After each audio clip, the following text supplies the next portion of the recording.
আমরা সেমিনার সেশনের দ্বিতীয় উপস্থাপনায় আসি। আমরা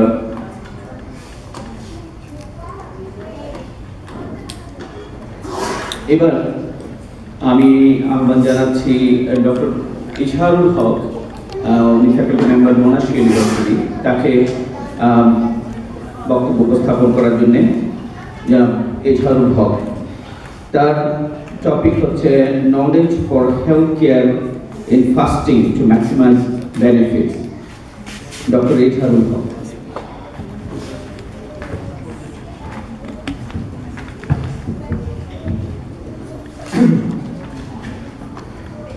আসসালামু আলাইকুম। আমাকে রেজাল্ট বলে যায়নি কতক্ষণ কথা বলতে হবে।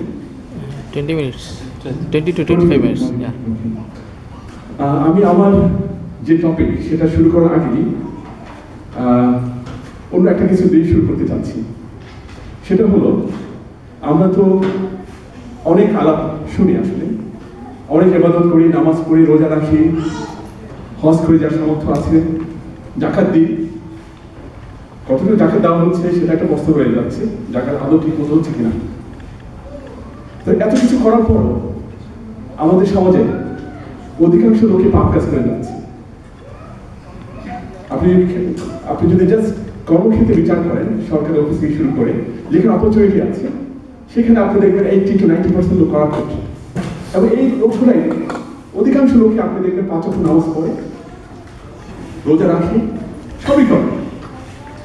তাহলে কেন এই সমস্যাটা কোথায়? এই সমস্যা কিন্তু আমাদের বের করতে হবে।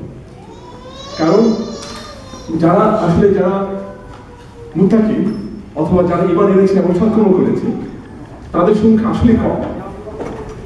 যারা বেহেশতে যাবে তাদের সংখ্যা আসলে কম। এটা একটা এভিডেন্স। আমরা মুসলিম হয়ে জন্মগ্রহণ করেছি ঠিকই, কিন্তু এটা কোনো সার্টিফিকেট না বেহেশতে যাওয়া। খুব কম লোকে আসে বেহেশতে যাবে। এটা সমাজের পিকচার দেখলে বোঝা যায়। আপনি যদি দেখেন ঢাকা শহরের কথা বা অন্য কোথাও হতে পারে, যেমন আমি দেখেছি, যদি আমার যাওয়া খুব কম হয়, যে ধুলি মিশ্রিত দেখা যায় একটা বাচ্চা পড়ে আসছে রাস্তায়, কেউ তাদের খেয়াল করছে না। এটা আমার নিজের চোখে দেখা, কেউ খেয়াল করছে না। তো এটা একটা ইন্ডিকেশন যে আমরা আসলে আমাদের ঈমান, বা আমি যদি আরেকটু গভীরে বলি, আমাদের তাকওয়ার অনেক ঘাটতি, যেটা যথেষ্ট না আসলে বেঁচে যাওয়া। এটা আমার আন্ডারস্ট্যান্ড, আল্লাহই ভালো জানেন সবকিছু। এখন এটা কারণ যেটা হচ্ছে, সমাজে এই যে মানুষ ইবাদত করতেছে, কিন্তু আসলে ইবাদতের মতো হচ্ছে না। এই কারণে দেখা যাচ্ছে তারা অন্যায় কাজগুলো করেছে ব্যক্তিগত পর্যায়ে, ফ্যামিলির পর্যায়ে, এবং আলটিমেটলি সেটা রাষ্ট্রকে এফেক্ট ফেলতেছে। রাষ্ট্রের যে অশান্তি, সেটা এটা একটা কারণ। সবাই দুর্নীতি করতেছে, শুধু টেকারে পাচ্ছে। তারপর আপনি যদি গ্লোবালি চিন্তা করেন, আমাদের মুসলিম ওয়ার্ল্ডে একই ধরনের প্রবলেম, যে শান্তি কোথাও নাই। এটা কিন্তু আমাদের সাফারিং, এটা মনে রাখতে হবে। কোনো স্পষ্ট স্টেটমেন্ট, কয়েকটা স্টেটমেন্ট আছে, আমি আজকে উল্লেখ করবো না, এগুলো আপনারা পাবেন স্পষ্ট, যে আমাদের সাফারিং আমাদের কর্মের ফল। এটা হচ্ছে ব্যক্তিগত এবং সামষ্টিক। আমার ব্যক্তিগত কারণে আমি সাফারিং করতে পারি, বা আমার সামষ্টিক, আমার যে এনভায়রনমেন্ট আছে তাদের কারণে আমার সাফারিং আসতে পারে। এবং এই যে সাফারিং গ্লোবালি, এটা আমাদের আসলে সামষ্টিক ফল। আপনি যদি আর চিন্তা করেন, আমি জাস্ট একটু রুটে যাচ্ছেন, আপনি দেখেন মানুষ কম্প্রোমাইজ করতেছে সব জায়গায়। এবং ইসলামিক দল গ্লোবালি, বাংলাদেশ সহ বিভিন্ন দেশে, যে তারা কম্প্রোমাইজ করতেছে। কম্প্রোমাইজ কিভাবে করতেছে? দেখেছেন তারা এমন একজনের সাথে কোলাবোরেশন করতেছে। যেমন আপনি সিরিয়ার কথা ধরেন, সিরিয়াতে আপনি দেখেন সিরিয়ান গভর্নমেন্ট, তাদের সাথে কোলাবোরেট করছে ইরানিয়ান গভর্নমেন্ট, হিজবুল্লাহ। অবশ্য আপনি জানেন, সবাই জানেন, যে সিরিয়ান গভর্নমেন্ট তারা যে ধরনের খারাপ কাজ করে যাচ্ছে, এটা বর্ণনাতীত, এখানে কোনো সন্দেহের অবকাশ নেই। কিন্তু তারপরেও তারা সাপোর্ট করে যাচ্ছে। এটা কারণ হচ্ছে তারা তাদের বেনিফিট দেখছে, তাদের নিজস্ব বেনিফিট দেখছে। তারা আল্লাহকে ভয় পাচ্ছে না, যে আল্লাহ যে আমাকে সাহায্য করতে পারে, হতে পারে পলিটিক্যাল কারণে আমার জন্য বেনিফিট হতে পারে আমি এই গভর্নমেন্টকে সাপোর্ট করলে, কিন্তু এটা ইমানের লক্ষণ না। আল্লাহকে যদি কেউ ভয় করে থাকে, তাকে বুঝতে হবে এটা জুলুম হচ্ছে। কারণ এই সরকার যেহেতু অন্যের উপর সাবমিশন করতেছে, এই দায়িত্ব আমাকে নিতে হবে। আপনি দেখেন, আপনি গ্লোবালি চিন্তা করেন, আমাদের দেশে চিন্তা করেন, একই ধরনের ব্যাপার। সুতরাং আমি কোনো লক্ষণ দেখছি না যে আমাদের শান্তি যে আসবে, সেটার কারণ হচ্ছে যে আমরাই দায়ী, ওভারঅল আমাদের লিডাররাই দায়ী। আমরা দুনিয়াবি স্বার্থটা বেশি দেখি, আল্লাহর প্রতি ভয়টা আমাদের কম, নির্ভরশীলতা কম, এটা একটা। এখন আমি এটাকে আরেকটু ব্যাখ্যা করতে চাচ্ছি। আমাদের শরীরে তো দুটো অংশ, একটা হচ্ছে আমাদের বডি, আরেকটা হচ্ছে আমাদের সোল, নার্ভস আপনি বলতে পারেন, নার্ভস আপনি বলতে পারেন।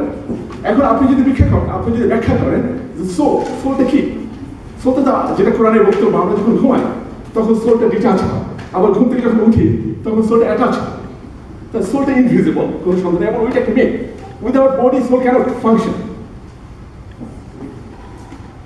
Without soul body cannot function. এখন সোলটা যদি আপনি ব্যাখ্যা করেন, সোলটাকে আপনি দাঁড়িপাল্লার দুটো অংশে ভাগ করতে পারেন। দাঁড়িপাল্লার একটা ধরেন লেফট সাইড, রাইট সাইড।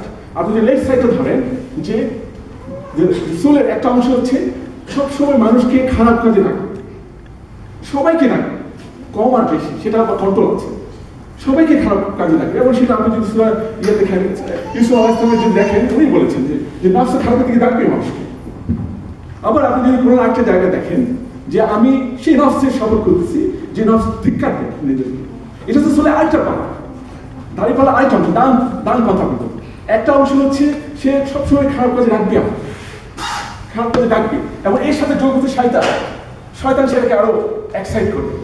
তার সাথে হচ্ছে আপনার এনভায়রনমেন্ট, সেটা যদি খারাপ হয় সেটা আপনাকে ডাকবে, এই দাঁড়িপাল্লা এই অংশ খারাপ। আর ডান পাশে হচ্ছে যেটা হচ্ছে আপনাকে জন্মের সময়, আমি একটু বলে রাখি, এই যে খারাপ কাজে রাখতেছে একটা অংশ হচ্ছে আপনার জন্ম থেকে এটা চলে আসছে, আপনার এটাতে আপনার আত্মার সাথে নিষিদ্ধ, অবিচ্ছিন্ন, জন্মপথ থেকে এটা থাকবে। আর কিছু যোগ হচ্ছে, যেমন শয়তান যোগ করতেছে, আপনাকে কুপ্ররোচনা দিচ্ছে, এনভায়রনমেন্ট আপনাকে যোগ করতেছে খারাপের দিকে যাওয়ার জন্য। ডান দিকে যেটা বললাম, আত্মার যে আরেকটা অংশ, সেটা হচ্ছে তার মধ্যে সে জন্মগতভাবে পায় আল্লাহ একত্ববাদ, তার মধ্যে এটা নিষিদ্ধ, সে জানে আল্লাহ আছে, যদি সেটা ভাবতে চায়। তারপর হচ্ছে আপনার যে সততা, যে কোনটা ন্যায়, লজ্জা, সরব, এটা প্রত্যেকটা মানুষের মধ্যে আছে, কখনো সেটা সাপ্রেস হয়, সেটা ডিফারেন্ট, কিন্তু এটা সবার মধ্যে আছে, সব আত্মা। এটা হচ্ছে আপনার পজিটিভ সাইড। কিছু জিনিস হচ্ছে জেনেটিক্যালি, মানে জেনেটিক্যালি আল্লাহ দিয়ে দিচ্ছে জিনিস। আর কিছু জিনিস, এই যে ডান অংশ, যেটা ভালো জিনিস আমরা অ্যাকোয়ার করি, এই যে আমরা এখানে শুনছি বা আমি বলছি, এটা হচ্ছে আমরা অ্যাকোয়ার করছি। তারপর হচ্ছে আপনার সেটা হচ্ছে, এখন দাঁড়িপাল্লায় যদি আপনার বাম পাশটা যদি ভারী হয়ে যায়, তখন স্বাভাবিকভাবে আপনাদের খারাপ কাজে ধাবিত হবে। তাহলে এই যে ইমব্যালেন্স, এটাকে আপনি যদি উপরে আনতে চান, তাহলে আপনার জন্য সবচেয়ে যেটা ইম্পর্টেন্ট সেটা হচ্ছে তাকওয়া। এবং এটাই আমাদের সমাজে, আমাদের মুসলিম সমাজে সিভিয়ারলি ল্যাকিং। এটা এত ল্যাকিং, এটা আমরা কিন্তু অনেকে বুঝি না, আমাদের মধ্যে ল্যাকিং আছে কম বেশি। এখন এই যে ল্যাকিংটা হচ্ছে, এই কারণে দেখা যাচ্ছে কোরআনের কথা হচ্ছে মানুষকে খারাপ কাজ থেকে দূরে রাখে। আপনার অন্যান্য ইবাদত, ফাস্টিং, তারপর হচ্ছে হজ, তারপর হচ্ছে যাকাত বা সাদকা, এটা তো মানুষের ঈমান বৃদ্ধি করে, তাকওয়া বৃদ্ধি করে। কিন্তু সেটা কেন করতেছে না? একটা হচ্ছে আমরা তো আমাদের বাবা মাকে ফলো করছি, নামাজ পড়তেছি, বাবা মা আমাদের কালচার ইন্সপায়ার করতেছে, নামাজ পড়তে হবে, এটা ভালো জিনিস, কিন্তু আমাদের মন থেকে এটা আসতেছে না, রিয়েলাইজেশন হচ্ছে না। আমরা চিন্তা করি না, আমরা যখন নামাজ পড়ি আমরা কি গুরুত্ব দিচ্ছি, যে নামাজের যে ফরজ ওয়াজিব ওটা হচ্ছে কিনা ঠিক মতো। এমন হুজুররা এই কথাই বলে যে ফরজ ওয়াজিব হয়ে গেছে, নামাজ হয়ে গেছে। আপনি তো কোথায় পেলেন এই কথা? আপনি এইভাবে নামাজ এটা করে তো আপনি খারাপ কাছে দূরে রাখতে পারবে না, এবং পারতেছে না। তাই এটা কারণ হচ্ছে নামাজের সময় আপনি পড়বেন, এগুলো ইম্পর্টেন্ট অবশ্যই, এই রাইটস অবশ্যই ইম্পর্টেন্ট, কিন্তু তার থেকে অনেক ইম্পর্টেন্ট আল্লাহ স্মরণ। আপনি যখন নামাজে পড়বেন, আপনাকে সূরা তেলাওয়াত করতে হচ্ছে ধাপে ধাপে, থেমে, কারণ আপনাকে তো বুঝতে হবে সূরাটা, অর্থটা অ্যাটলিস্ট চেষ্টা করতে হবে। আল্লাহকে স্মরণ করতে হবে নামাজ, যে কোনো ইবাদতে, ফাস্টিং এর সময় আল্লাহকে স্মরণ করতে হবে যে আল্লাহ আমাদের সৃষ্টি করেছে, সবকিছু সৃষ্টি করেছে, আমাদেরকে প্রত্যেকটা সেকেন্ডে নিয়ামত আরো বেশি দিচ্ছে, প্রত্যেকটা সেকেন্ডে সবাইকে আমাদেরকে হয়তো বেশি দিচ্ছে আল্লাহ। এটা সবসময় স্মরণ করতে হবে। এই যে আমি যদি ফর এক্সাম্পল আমি বলছি, আমরা অনেকে ইয়াতে চলে যাচ্ছি আপনার অন্য কিছু করছি। ধরেন আমরা সারা দিন রাত কোরআন তেলাওয়াত করছি ফর এক্সাম্পল, অথচ আমার যে দায়িত্ব আছে আমাকে যে আমার ফর এক্সাম্পল স্টুডেন্ট বা আমার যে একটা দায়িত্ব আছে একটা আমার ফ্যামিলি বা আমার স্টুডেন্ট বা আমার কলিগ, আমার যে দায়িত্ব আছে আমাকে যে জন্য স্যালারি দেওয়া হচ্ছে ফর এক্সাম্পল, সেটা আমার পালন করতে হবে, কারণ সেটা আপনার দায়িত্ব, সেটা না হলে আপনার গুনাহ হবে। শুধু আপনাকে ব্যালেন্স হতে যেতে হবে। এখন যে সংগ্রামী জীবন, এখন তো আপনাকে আরো ডিসিপ্লিন হয়ে চলতে হবে। আপনি যদি কোনো ইমব্যালেন্স করেন আপনি সাফারিং করবেন, আপনার ফ্যামিলি সাফারিং করবে, আপনার সোসাইটি সাফারিং করবে। একইভাবে হজে যাচ্ছে, আপনি দেখেন হজ অবশ্যই ইম্পর্টেন্ট আপনার সামর্থ্য, তার থেকে অনেক অনেক ইম্পর্টেন্ট হচ্ছে আপনার জাকাত সাদকা, কিন্তু সেটা আমরা করি না। আমরা একটা হিসাব মিলাই, কিছু একটা হিসাব আছে আমাদের, সোনা বিক্রি করে দিয়ে জাকাত কম দিতে হবে, বা দেখা যাচ্ছে আমার জাকাত দেওয়ার সামর্থ্য আছে 2.5% দিচ্ছি আমার দিতে হবে না, অথচ আমি দেখছি আমার আত্মীয় ধরি তারপর আমি দেবো না। এগুলো দিয়ে হবে না, সহজ এগুলো দিয়ে হবে না, আপনি সবসময় দিতে হবে। যখনই সামর্থ্য, যখনই আপনি দেখছেন আত্মীয় হক আশেপাশে যাদেরকে দেখছেন, আপনি দিতে হবে যতটুকু সামর্থ্যের মধ্যে কম হচ্ছে। এগুলো আমরা করতেছি না আসলে। আমি আমার ফ্যামিলির মধ্যে দেখেছি, আমার ফ্যামিলির মধ্যে আমি দেখেছি, আমার আত্মীয় স্বজনের মধ্যে দেখেছি, যারা গরিব আত্মীয় স্বজন তাদের মধ্যে কেউ দেখে না।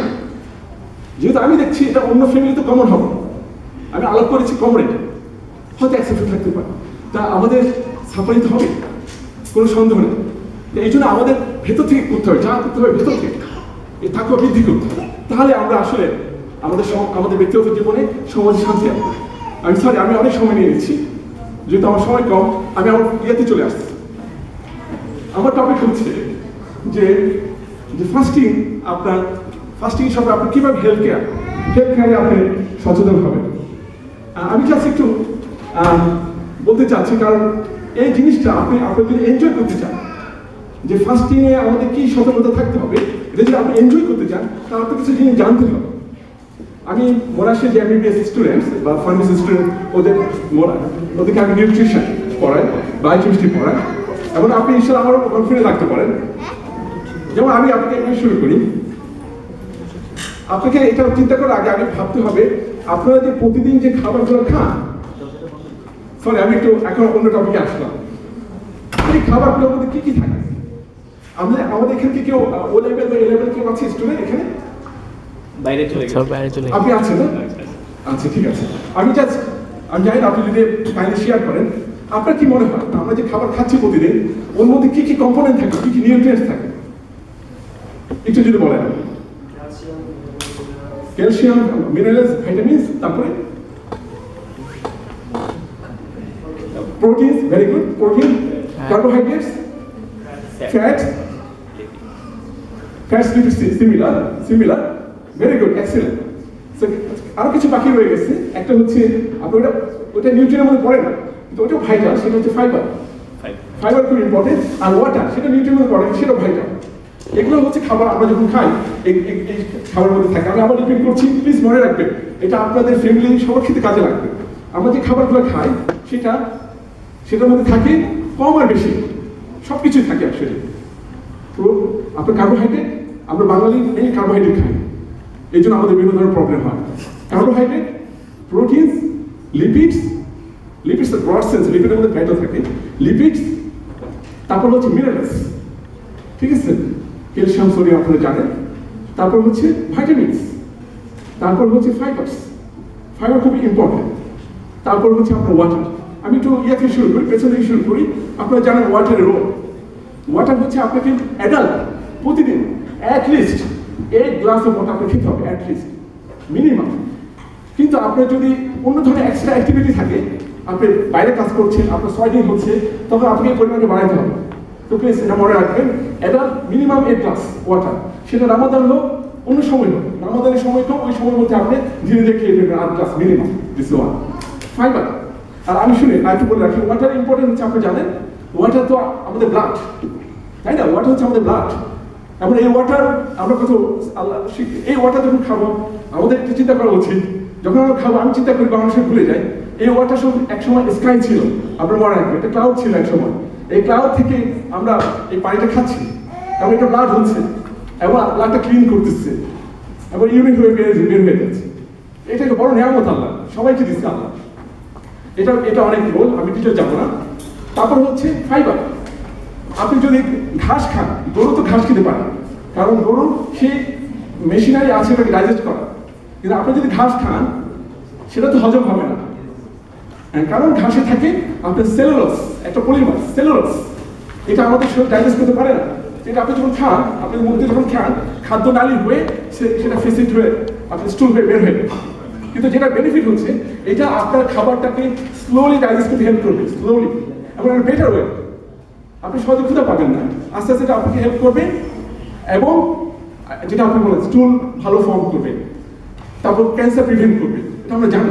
এটা হচ্ছে ফাইবারের রোল, এটা খেতেই হবে অবশ্যই। আমার সব খাবারে থাকে, মেনলি ভেজিটেবলস, আপনার ফ্রুটসে বেশি থাকে, সেটা ওটা খেতে হবে অবশ্যই।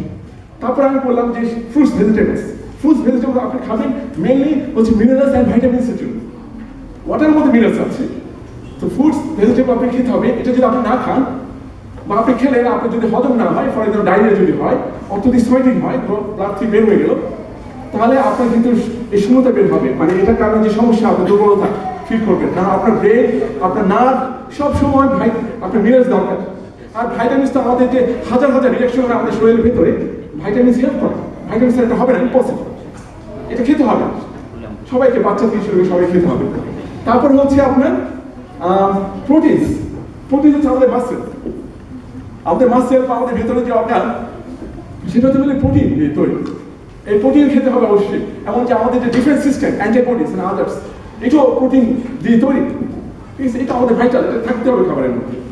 তারপরে থাকতে হবে আপনার ফ্যাট থাকতে হবে মিনিমাম ফ্যাট থাকলেই হবে। বেশি খেলে আপনারা জানেন অন্য ধরনের প্রবলেম, হাই প্রেশার বা কোলেস্টেরল প্রবলেম হতে পারে।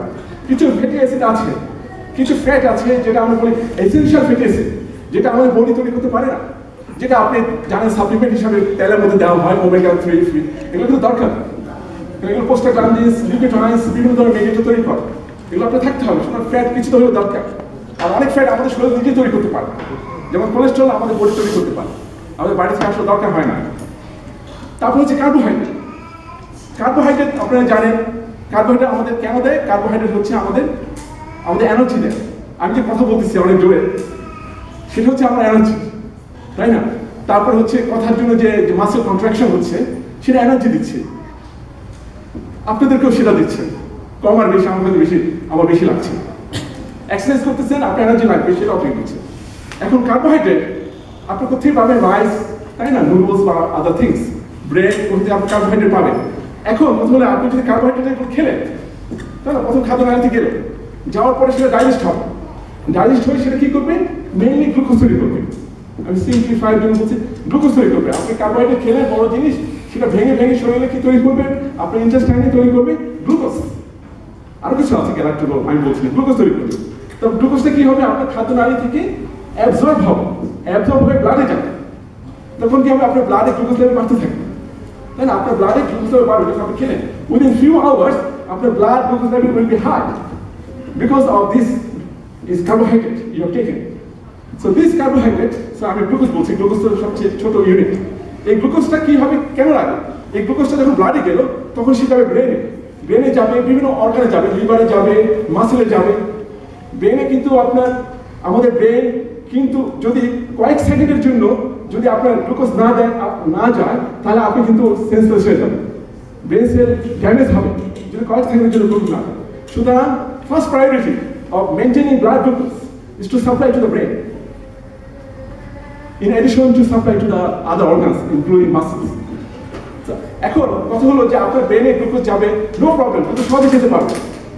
প্লিজ মনে রাখবেন, আমাদের শরীরে একমাত্র মাসেল যেটা হাইলি অ্যাক্টিভ, ভেরি অ্যাক্টিভ, খুবই অ্যাক্টিভ, যেমন আমার ক্ষেত্রে খুবই অ্যাক্টিভ। এই মাসেলে গ্লুকোজ যাবে, একটা কন্ডিশন আছে। এই মাসেলে গ্লুকোজ সহজে যাবে না ব্লাড থেকে যতক্ষণ না আপনার ইনসুলিন থাকে। আপনার প্যানক্রিয়াস থেকে ইনসুলিন সিক্রেশন হতে হবে, নতুবা অন্য সব অর্গানে মোটামুটি যাবে গ্লুকোজ, নো প্রবলেম, কিন্তু মাসেলে যাবে। শুধু এই মাসেলের জন্য ইনসুলিন সিক্রেশন হতে হবে। এই মাসেলে যখন আপনি যখন ইনসুলিন থাকবে, তখন এটা মাসেলে যাবে, এটা একটা জিনিস, প্লিজ মনে রাখবেন এটা। তারপর হচ্ছে আমি যেটা বললাম, এই যে আমি গ্লুকোজ খাচ্ছি, এই গ্লুকোজটা লিভারে গেল, ফর এক্সাম্পল মাসেলে গিয়ে এনার্জি দিল, লিভারে এবং মাসেলে এই গ্লুকোজটা আবার একটা কার্বোহাইড্রেটে কনভার্ট হয়। সেটা হচ্ছে ফর দ্য স্টোরেজ পারপাস। আমাদের লিভারে এবং মাসেলে একটা কার্বোহাইড্রেট আছে গ্লুকোজ থেকে তৈরি, সেটা হচ্ছে গ্লাইকোজেন। সেটা কি হয় স্টোর, সেটা হচ্ছে আপনি যখন কোনো গ্লুকোজ থাকবে না, কম থাকবে, তখন ওইটা ভেঙে গ্লুকোজ তৈরি করবে। এটা আমাদের ডিফারেন্স আল্লাহ দিয়ে দিচ্ছে। লিভারে আছে, মাসেলে আছে, ঠিক আছে। আপনি যখন যেমন ফাস্টিং এর সময় আপনি ফাস্টিং হবেন তখন ওইটা ভাঙবে, ওইটা ভেঙে এনার্জি দিবে, ঠিক আছে। আপনার যে ফ্যাট, আর্টারিন প্লিজ আমি না বলে পারছি না, আপনি যখন এক্সট্রা অত্যধিক কার্বোহাইড্রেট খাবেন, যদি অত্যধিক গ্লুকোজ হয়, সেটা শুধুমাত্র গ্লাইকোজেন কনভার্ট হবে তা না, সেটার সাথে সাথে আপনার ফ্যাটে কনভার্ট হবে। আপনি এক্সেস গ্লুকোজ খেলে সেটা আপনার ফ্যাটে কনভার্ট হবে, আপনার ফ্যাট বেড়ে যাবে যদি এক্সেস খান। আমাদের বাঙালির এই সমস্যা, আমরা কার্বোহাইড্রেট অনেক বেশি খাই এবং যার কারণে আমাদের ফ্যাট বেশি। যারা বাইরে কাজ করে তাদের জন্য ঠিক আছে, কিন্তু আমাদের জন্য এটা টু মাছ, কার্বোহাইড্রেট অল্প খেতে হবে, ওইটাই যথেষ্ট। আচ্ছা, তাহলে আপনি যদি অত্যধিক কার্বোহাইড্রেট খান, সেটা ফ্যাটে কনভার্ট হবে এবং ফ্যাটটা স্টোর হিসাবে কাজ করবে, আমাদের যে টিস্যুগুলো আছে ওগুলোতে স্টোর হিসাবে কাজ করবে। তাহলে আমাদের শরীরে স্টোর এনার্জি স্টোর করে কার্বোহাইড্রেট, গ্লাইকোজেন, এনার্জি স্টোর করে ফ্যাট, এনার্জি স্টোর করে মাসেল আপনি এনার্জি স্টোর করে অ্যাকচুয়ালি আপনি যদি 2 দিন ফাস্টিং করেন, 2 দিন বা 3 দিন ফর এক্সাম্পল, তাহলে আপনার ফ্যাটও শেষ হয়ে যাবে, গ্লুকোজটা আগে শেষ হয়ে যাবে যেটা জমা আছে, আপনি মাসেল ভাঙা শুরু করবেন। মাসেল ভেঙে তখন আপনার অন্য সমস্যা হবে, আপনার শরীর কমে যাবে, অন্য ধরনের সমস্যা। এখন আমি যে প্রশ্নে চলে আসতেছি সেটা হচ্ছে, তাহলে ডায়াবেটিসের ক্ষেত্রে আপনাদের এখানে কেউ ডায়াবেটিস থাকতে পারে, এটা ইম্পর্টেন্ট, বা আপনার প্যারেন্টস থাকতে পারে, এই নলেজটা আপনার দরকার আছে। ডায়াবেটিসের ক্ষেত্রে আপনার কিছু ডায়াবেটিস হচ্ছে ইনসুলিন, যেটা আমি বললাম, ইনসুলিন ছাড়া গ্লুকোজ মাসেলে ঢুকতে পারে না, ইম্পসিবল। এক ধরনের ডায়াবেটিস আছে যেটাকে টাইপ 1 বলে, সেখানে কোনো ইনসুলিন হয় না, থাকে না, ইনসুলিন কাজ করে না। সেখানে কি হয় আপনার, সেটা খুব severe diabetes, insulin dependent diabetes, ঠিক আছে। ওই ডায়াবেটিস, হ্যাঁ, সেখানে কি হয়, আপনি যদি ইনসুলিন না নেন, তখন কি হবে এটা জানতে হবে। তাহলে আপনার গ্লুকোজগুলো মাসেলে যাবে না, আপনার ব্লাড গ্লুকোজ আপনি যতই খান অন্য অর্গানে যাবে, কিন্তু আপনার যে ব্লাড গ্লুকোজ যেটা বাড়লো সেটা মাসেলে যাবে না, আপনি টায়ার্ডনেস ফিল করবেন যেহেতু আপনার ইনসুলিন নাই। তাহলে কি হবে, সমস্যাটা কোথায়? Blood glucose level maintain for long time, কিন্তু এটা প্রবলেম না, এটা তো প্রবলেম আছে, সেটা আপনি কিডনি প্রবলেম হতে পারে, চোখের প্রবলেম হতে পারে, আপনারা জানেন। কিন্তু আরেকটা প্রবলেম আছে, মনে রাখবেন, যদি ইনসুলিন না নেন সেক্ষেত্রে কি হবে, আপনার ফ্যাট, আমি যেটা বললাম, ওদের ক্ষেত্রে তো প্রথম গ্লাইকোজেন ভাঙবে, যে লিভার বা মাসেলে যে কার্বোহাইড্রেট জমা আছে সেটা ভেঙে এনার্জি করবে, উইদিন 3 আওয়ার্স সেটা ফিনিশ। তারপর কি হবে, আপনার ফ্যাট ভাঙা শুরু করবে, ফ্যাট ভাঙতে এনার্জি দিবে। কিন্তু প্রবলেম হচ্ছে এই ফ্যাট আপনি আরেকটা জিনিস তৈরি করবে, সেই জিনিসটা হচ্ছে কিটোন বডিজ। সেই জিনিসটার নাম হচ্ছে, আরেকটা জিনিস তৈরি করবে ফ্যাট ভাঙতে, ফ্যাটে এনার্জি দিবে, আর একটা জিনিস তৈরি করবে কিটোন বডিজ। সেটা আপনাকে বলা হয়, সেটা আপনার ব্লাডটাকে অ্যাসিড করে ফেলে, অ্যাসিডিক, কিটো অ্যাসিডোসিস। এটা যদি হয় আপনার, যেটা ফ্রিকুয়েন্টলি হয় আনকন্ট্রোল ডায়াবেটিস পেশেন্ট যদি ইনসুলিন না নেন তাহলে এটা হবে, এবং এটা হলে তার মুখ থেকে ফুটিয়ে স্মেল বের হতে পারে, তারপরে তার যদি অ্যাসিড পুরো ব্লাডে, তখন সেটা এক্সট্রিম লেভেলে যেতে পারে, ভমিটিং থেকে শুরু করে কমা, হসপিটালাইজ হতে পারে, খুবই সিভিয়ার, ডেথ পর্যন্ত হতে পারে। সুতরাং এটা খুব সিভিয়ার। এটা হচ্ছে ডায়াবেটিস একটা, যদি ইনসুলিন না নেন। প্রবলেম হচ্ছে আরেকটা প্রবলেম, আপনি যদি ইনসুলিন বেশি নিয়ে নেন, যেটা হতে পারে বেশি নিয়ে নেন, বা আপনি ইনসুলিন নিলেন, তবে আপনি ফাস্টিং শুরু করলেন, ঠিক আছে, ফাস্টিং শুরু করলেন, দেখা যাচ্ছে আপনার গ্লুকোজ লেভেল কমে গেছে, কারণ ইনসুলিন তো হেল্প করবে গ্লুকোজগুলো মাসেলে ঢুকাই দিতে। তখন দেখা যায় আপনি কিছু কাজও করতেছেন, পুরো দিন আপনি উপাস, আপনি ফাস্টিং আল্লাহর ইচ্ছাতে, আল্লাহকে খুশি করার জন্য। তখন কি হবে, আপনার গ্লুকোজ লেভেল অলমোস্ট নীল, গ্লুকোজ নাই ব্লাডে, অলমোস্ট নাই। তখন কি হবে, আপনার ব্রেন গ্লুকোজ পাবে না। ব্রেন যদি গ্লুকোজ না পায়, তখন সেটা হাইপোগ্লাইসেমিয়া, মানে গ্লুকোজ কম, তখন সে কমাতে চলে যাবে বা সে সেন্সেস হয়ে যাবে। সুতরাং ডায়াবেটিস পেশেন্টের ক্ষেত্রে, ফাস্টিং এর ক্ষেত্রে খুব ভাইটাল, হাইপোগ্লাইসেমিয়া মানে ব্লাড গ্লুকোজ বেশি কমে যায়। সুতরাং ফাস্টিং এর সময় আপনি কেয়ারফুল হতে হবে, এই জিনিসটা আপনি নির্দিষ্ট পরিমাণ ইনসুলিন নিতে হবে আপনার ইয়ার সময়, সেরির সময় নির্দিষ্ট পরিমাণ খেতে হবে, যতটুকু আপনার অ্যাক্টিভিটি হয় তার বেসিসে আপনি নিজে বুঝতে পারবেন, বা ডাক্তার আপনি ইয়ে করবেন, সেই হিসাবে আপনি নেবেন। এবং আপনি সতর্ক থাকতে হবে, আপনি যদি দেখেন আপনি পারতেছেন না, তখন আপনি বোঝা ভাঙবেন, এটা অনুমতি আছে ডেফিনেটলি কোরআনে। এবং আপনি সাথে গ্লুকোজ খাবেন। আপনি জানেন কেন গ্লুকোজ খাবেন? কারণ গ্লুকোজ আপনি ইমিডিয়েটলি এনার্জি দেবে, ইমিডিয়েটলি অ্যাবজর্ব করবে। গ্লুকোজ খাওয়ার পরে আপনি আপনার রাইস বা অন্য জিনিস খেলেন আস্তে আস্তে। এটা একটা জিনিস। তো ডায়াবেটিস রোগের ক্ষেত্রে আরেকটা জিনিস, আপনি যখন ইফতার করবেন, তখন সামান্য পরিমাণ খাবেন। কারণ আপনি যখন ইফতারের সময় বেশি খাবেন তখন কি হবে ডায়াবেটিস রোগীর? আপনি কয়েকটা দিন খাবার খেলেন তখন আপনার এই যে খাদ্য নালীতে হয় peristalsis, contraction, relaxation of muscle. এই প্রসেসটা অনেক এনার্জি নেয়। আপনার তো ডায়াবেটিস, আপনার গ্লুকোজটা এমনি কম। আপনি যখন আপনি খেলেন তখন সব অনেক গ্লুকোজ এদিকে চলে আসবে, ব্রেন কম পাবে গ্লুকোজ। তারপর মাসলে আপনার ইনসুলিন নাই, ইনসুলিন আবার ঢুকবে না, গ্লুকোজ মাসলে ঢুকবে না, পেরিস্টালসিস কম হবে না। তখন আপনার খুব অস্বস্তি লাগে, খুবই অস্বস্তি লাগে। তো এই ব্যাপারে আপনার ডায়াবেটিস রোগী ওরা অল্প খাবেন ইফতারের সময়, পরে আস্তে আস্তে যখন কয়েক ঘন্টা পরে তখন আপনি আস্তে আস্তে আপনার খাবারগুলো খেলেন। এটা হলো বেস্ট ওয়ে, এটা খুব ভালো একটা ওয়ে।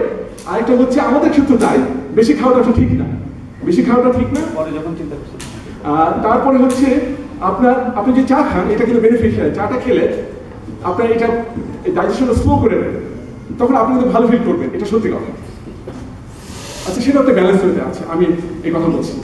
তারপরে হচ্ছে এখন আপনার ফাস্টিংয়ের যে বেনিফিট হচ্ছে যারা ওভারওয়েট তাদের জন্য অবশ্যই এটা বড় বেনিফিট। কারণ ওভারওয়েট মানে কি আপনার ফ্যাট লেভেল অনেক বেশি। তো সেক্ষেত্রে এটা আপনি এই সময় আপনি যদি একটা নিয়ামত আপনি ফাস্টিংয়ের সময় আপনার ওইটা কমাতে পারবেন। কারণ আপনার তো এনার্জি দরকার ফাস্টিংয়ের সময়, তখন ওই আপনার ফ্যাটটা ভেঙে এনার্জি দিবে, তখন ফ্যাট লেভেল কমে যাবে। কিন্তু প্রবলেম হচ্ছে আমরা ইফতারির সময় আরো বেশি খেয়ে ফেলি। আলটিমেটলি আমরা ফাস্টিং করার আগে অন্য বছরগুলোতে, অন্য মাসগুলোতে যে যত পরিমাণ খেতাম ওই পরিমাণ খাওয়াই আমাদের হয়ে যায়। এই জন্য আমাদের ওইটা কমে না। কিন্তু এটা একটা অপরচুনিটি, তাই না? আপনি যদি অল্প খান সেটা আপনি কিন্তু ওয়েট কমাতে পারবেন, এটা একটা বড় নিয়ম। আচ্ছা, তারপরে হচ্ছে আপনার কি কি জিনিস খাবার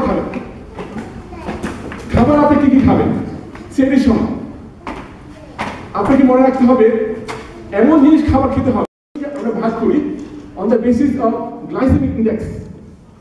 আপনি যদি গ্লুকোজ খান, শুধু গ্লুকোজ, তখন আপনি যদি গ্লুকোজ খান এটাকে বলা হয় গ্লাইসেমিক ইন্ডেক্স 100। তার মানে এটা আপনার খুব তাড়াতাড়ি অ্যাবজর্ব হয়ে যাবে, আবার আপনি হাঙ্গি ফিল করবেন।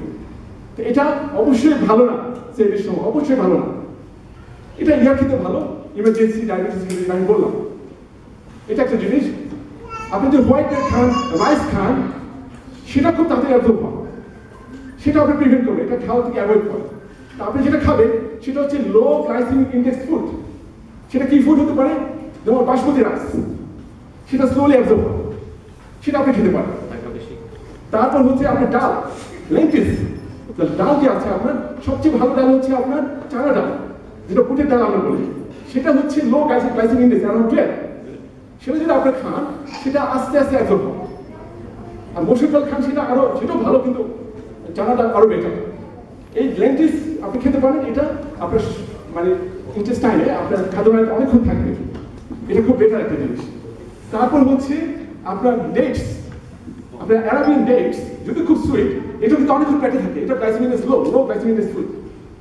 কিন্তু আপনি যদি বেশি খান তো অনেক ক্যালোরি, আপনি অল্প খেয়ে আপনি অনেকক্ষণ পেটে রাখতে পারবেন। শুধু এই জিনিসটা আপনি খেতে পারেন, এটা খুব ভাইটাল একটা জিনিস। আর পানি বললাম যে এই গ্লাস, সেটা অনেকে কি করে সেই সময় ইচ্ছা মতো পানি খেতে থাকে, এটা কিন্তু ঠিক না। কারণ আপনার কিডনির উপর প্রেশার পড়বে, কারণ এগুলো তার জন্য ব্লাড হচ্ছে, আমার কিডনি হচ্ছে ব্লাডটা ক্লিয়ার করে, তো অত্যধিক প্রেশার পড়ে যাবে। তো এটা আপনি খেয়াল রাখতে হবে।